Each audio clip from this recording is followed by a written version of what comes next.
قابل عزت و تکریم جناب ریٹائرڈ پرنسپل راجہ محمد سلیم صاحب اور خطیب جامع مسجد حاضہ مولانا قاری عبدالمجید صاحب، حضرات علماء کرام، برادران اسلام، سادات اعظام، عزیزان گرامی، السلام علیکم ورحمۃ اللہ وبرکاتہ۔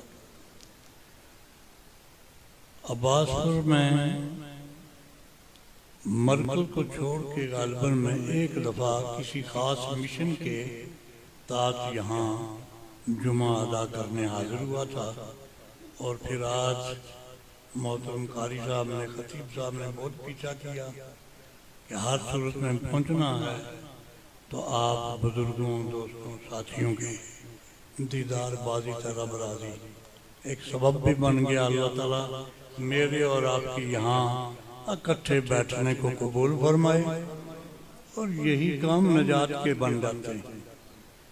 حضرات محترم، ابھی ریٹائرڈ پرنسپل صاحب فرما رہے تھے کہ اس سال ہمارے میلاد کے پروگراموں میں یہ ہونا چاہیے۔ میں گزارش کروں اسی سال نہیں بلکہ میلاد شریف کا مشن، اصل مشن ہے ہی سیرت نبوی کا۔ کسی کی محبت کے دام انداز سامنے آتے ہیں تو محبت کی وجہ سے اتباع پھر بھی آسان ہو جاتی ہے۔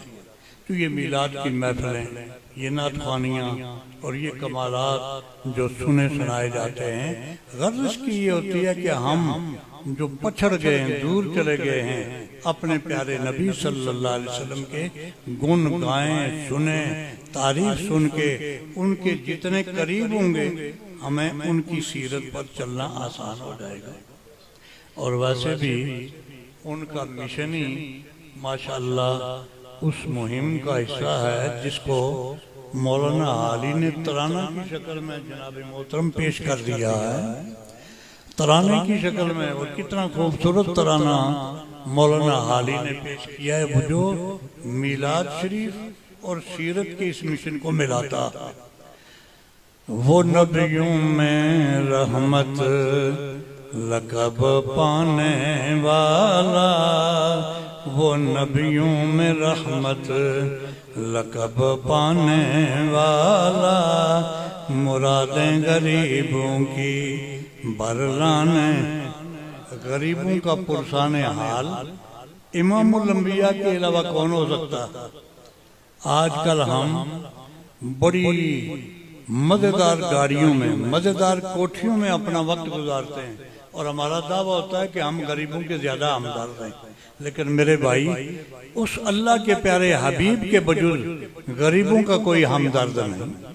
وہ نبیوں میں رحمت لقب پانے والا، مرادیں غریبوں کی برلانے والا، مرادیں غریبوں کی برلانے والا، اور مصیبت میں غیروں کے کام آنے والا، مصیبت میں غیروں کے کام آنے والا، وہ اپنے پرائے کا غم کھانے والا، وہ اپنے پرائے کا غم کھانے